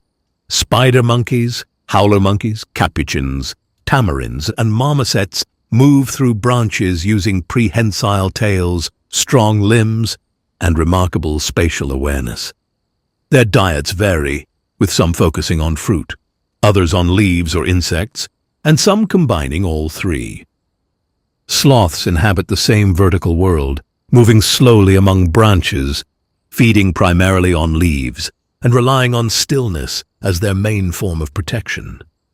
Their reduced movement conserves energy, but it also makes them vulnerable to aerial predators. Among those predators is the harpy eagle, one of the most powerful birds of prey on Earth. With a wingspan exceeding 2 meters and talons comparable in size to a bear's claws, it is capable of lifting monkeys and sloths from the canopy. Its presence demonstrates that even the highest branches are not beyond reach of danger. Colorful macaws and toucans dominate the visual landscape of the canopy. Their powerful beaks allow them to crack hard seeds and fruits. While visually striking, they also play a functional role as seed dispersers, carrying the forest's future across wide distances. On the ground, light is limited, visibility is low, and survival depends heavily on stealth. The jaguar is the undisputed apex predator of this level. Unlike many large cats that rely primarily on speed, the jaguar combines strength with ambush tactics. Its bite force is among the strongest of any big cat. Capable of piercing turtle shells and caiman skulls, it does not chase for long distances. It waits, calculates, and strikes with precision. Tapirs move through this same terrain, large herbivores that feed on fruits and vegetation. They are powerful animals, capable of defending themselves if cornered. Yet they remain frequent prey for jaguars in areas where both species overlap. Peccaries travel in groups, using collective awareness and aggression as defense. When threatened, they can stand their ground, forming tight defensive clusters and snapping their teeth loudly as warning. The forest floor is also home to leafcutter ants, armies of insects that harvest vegetation and carry it underground. Though small individually, their colonies can number in the millions, reshaping vegetation patterns over time. Rivers, a separate arena of power. The Amazon River system contains more freshwater fish species than any other river basin on Earth. Predation in these waters is constant. Piranhas are often sensationalized, Yet they are typically opportunistic feeders rather than constant attackers. However, in certain conditions, such as drought or limited food supply, they can become more aggressive. The black caiman is one of the dominant aquatic predators. Reaching lengths of 5 to 6 meters, it patrols rivers and flooded forests, preying on fish, birds, and mammals that venture too close to the water's edge. The green anaconda inhabits slow-moving rivers, marshes, and flooded grasslands. It is the heaviest snake species in the world. Rather than using venom, it relies on muscular constriction. It ambushes prey from the water, coiling rapidly and cutting off circulation before swallowing animals whole. Electric eels add another dimension of risk. They are capable of generating high-voltage discharges that can stun prey or deter threats. For humans and animals alike, contact can result in temporary paralysis in water, which in itself can be life-threatening. The Amazon River dolphin, often pink in adulthood, navigates flooded forests during high water seasons. It uses echolocation to detect prey in murky conditions. Although not dangerous to humans in most documented interactions, it competes in a complex food web where it must avoid larger predators and shifting water conditions. Amphibians. Small bodies, potent chemistry. The Amazon is home to thousands of amphibian species. Many frogs display bright coloration that signals toxicity. Poison dart frogs produce alkaloid compounds in their skin that can be lethal to predators. Indigenous communities have historically used some of these toxins on hunting darts. The frogs themselves are small, often only a few centimeters long, yet their chemical defenses place them among the most biologically potent animals in the forest. Other amphibians rely on camouflage rather than toxins. Some blend seamlessly into leaf litter, making detection nearly impossible without careful observation. Insects. The dominant majority. In terms of numbers, insects dominate Amazonian wildlife. Beetles, butterflies, mosquitoes, ants, wasps, and countless other groups occupy nearly every niche. The bullet ant is known for one of the most painful insect stings recorded. While not typically fatal, the sting produces intense, long-lasting pain. For small animals, such defensive capabilities can deter predators effectively. Mosquitoes are less dramatic but more persistent. They serve as vectors for diseases such as malaria and dengue fever in certain regions. In this sense, danger in the Amazon is not always large and visible. It can be microscopic, transmitted through a single bite. Camouflage, silence, and misjudgment. One defining feature of Amazon wildlife is concealment. Many species rely on coloration that mirrors bark, leaves, or shadow. Snakes may remain motionless for hours, blending into branches or ground cover. Some species are venomous, others are not. Yet visual similarity can make identification difficult. The bushmaster, one of the longest venomous snakes in the Americas, inhabits forested regions and is primarily nocturnal. Its venom can be medically serious if untreated. Encounters are rare, but potentially dangerous. Large mammals are often heard before they are seen. The deep roar of a jaguar or the distant call of howler monkeys can travel kilometers through dense vegetation. Sound is a primary tool of communication in a landscape where sight is limited. Balance without sentiment. Predation in the Amazon is not constant violence, but it is constant pressure. Predators regulate herbivore populations. Herbivores influence vegetation patterns. Scavengers recycle remains. Insects break down organic matter. Every role contributes to system stability. However, from a human perspective, the risks are real. Venomous bites, territorial wildlife, powerful river currents, and disease-carrying insects require caution and preparation. The Amazon does not target humans, yet it does not adjust its processes to accommodate them either. Beauty and danger, coexisting without contradiction. The same river that reflects a vivid sunset may conceal a caiman beneath its surface. The same tree that shelters vibrant macaws may host venomous ants along its trunk. The same quiet trail may cross the hunting range of a jaguar. In the Amazon, beauty does not eliminate danger. It exists alongside it. Understanding this duality is essential to understanding the region itself. The wildlife of the Amazon is not chaotic. It is structured, hierarchical, and responsive to water cycles, light patterns, and food availability. But within that structure lies unpredictability. And that unpredictability, combined with staggering biological richness, is what makes the Amazon not only one of the most beautiful places on Earth, but also one of the most formidable natural wonders. Throughout the Amazon, extraordinary natural phenomena abound. The meeting of the waters is a classic example.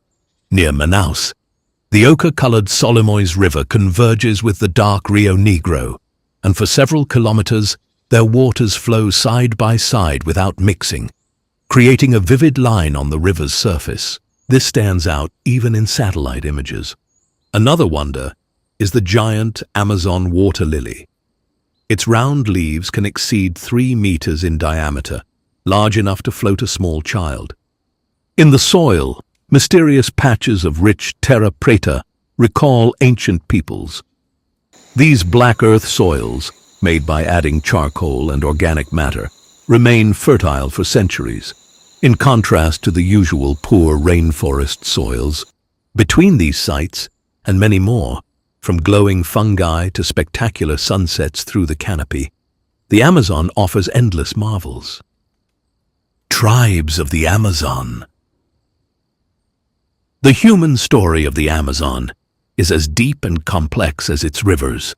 Long before modern borders divided the basin into separate nations, thousands of indigenous communities developed societies shaped by forest, river, and seasonal flood.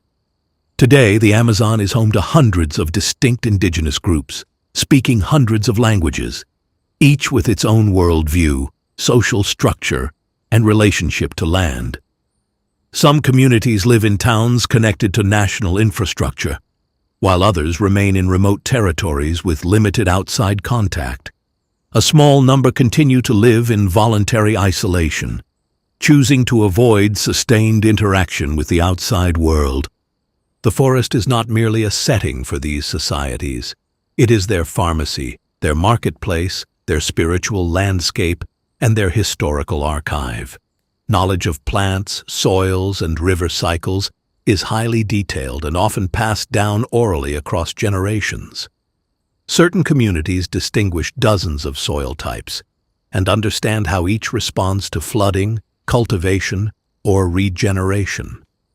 They know which tree bark can treat fever, which vines contain drinkable water, which fruits ripen during high water seasons, and which areas of forest should remain undisturbed. Housing styles vary depending on region and cultural tradition. In some areas, large communal houses shelter extended families under a single roof. In others, smaller family structures are spaced along riverbanks. Building materials are drawn directly from the surrounding forest. Palm thatch for roofing, hardwoods for framing, natural fibers for binding.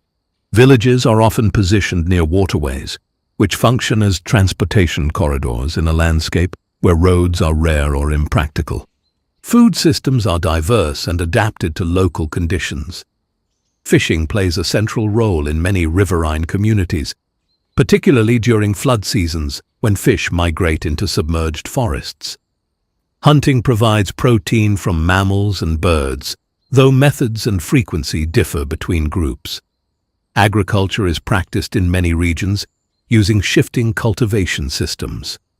Small plots are cleared, cultivated for several years with crops such as cassava, maize, plantains, and sweet potatoes, and then left to regenerate naturally. This rotational approach allows forest recovery while maintaining food security. Spiritual traditions are closely connected to the natural world. Many groups view rivers, animals, and forest features as inhabited by spiritual forces or ancestral presences. Ritual practices often involve music, body painting, storytelling, and the use of plant-based preparations in ceremonial contexts. These belief systems guide social conduct, land use, and community cohesion. They are not separate from daily life, but integrated into it. Social organization varies widely. Some communities operate through consensus-based leadership, where elders or respected figures guide decisions. Others have more formalized roles related to ritual authority or conflict resolution. Kinship networks define responsibilities, inheritance, and marriage patterns. While modern influences have altered aspects of governance in many areas, traditional authority structures remain significant in numerous territories. The arrival of colonial expansion, resource extraction, and missionary activity dramatically reshaped Amazonian societies. Epidemic diseases reduced populations in many regions. Rubber extraction in the 19th and early 20th centuries caused displacement and violence. In more recent decades, logging, mining, cattle ranching, and infrastructure projects have expanded into previously remote areas. These pressures have resulted in land disputes, environmental degradation, and cultural disruption. At the same time, many indigenous organizations have mobilized politically to defend territorial rights. In several countries, legal frameworks now recognize indigenous land claims within parts of the Amazon basin. These territories often overlap with some of the most intact forest regions. Research indicates that areas under indigenous stewardship frequently show lower rates of deforestation compared to surrounding lands, though conditions vary by region and enforcement capacity. It is important to avoid portraying Amazonian tribes as either isolated relics of the past or as uniformly threatened communities without agency. Many indigenous groups actively engage with national societies while maintaining cultural continuity. Some operate schools that teach both indigenous languages and national curricula. Others participate in regional markets, sell crafts, or collaborate with scientific researchers. Adaptation to changing circumstances does not erase cultural identity. The diversity among Amazonian peoples mirrors the biodiversity of the forest itself. There is no single Amazon tribe culture. Linguistic families such as Tupi, Arawak, Carib, Pano, and others represent broad groupings, each containing numerous distinct communities. Clothing styles, artistic expressions, agricultural techniques, and ceremonial practices differ significantly between regions separated by hundreds of kilometers. For those communities living in voluntary isolation, minimal contact is often a deliberate decision shaped by historical trauma. National governments and international bodies have established protected zones in some areas to reduce the risk of intrusion. Encounters with outsiders can bring disease and conflict, so policies generally emphasize non-interference. In examining the tribes of the Amazon, one must recognize that they are not separate from the forest's ecological story. Their agricultural systems influence plant distribution. Their fishing practices respond to seasonal flood cycles. Their oral histories encode geographic memory and environmental observation. They are participants in the Amazon's living system, not observers outside of it. The Amazon is frequently described as the most dangerous and most beautiful place in the world. For its indigenous inhabitants, it is primarily home. Their knowledge, resilience, and social complexity form an essential human dimension of this vast region. Understanding the Amazon fully requires acknowledging that its forests are not empty wilderness, but landscapes with deep cultural roots and ongoing human presence.